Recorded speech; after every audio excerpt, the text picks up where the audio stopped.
I think these kind of labs, and especially the Semireyu lab, are really important in order to develop and find new voices. Y poder estar aquí en Semilleru me otorga la oportunidad de obtener mentorías que me faciliten el trabajo de reescritura del guión y dotarle de mayor profundidad.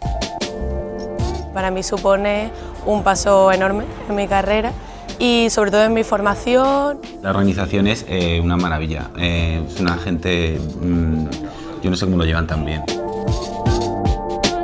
Supone un encuentro con el sector muy importante y donde también se crean pues, redes y tejidos comunitarios, pues es para mí esencial para poder mantenerme al día de todo lo que está surgiendo, es todo un lujo.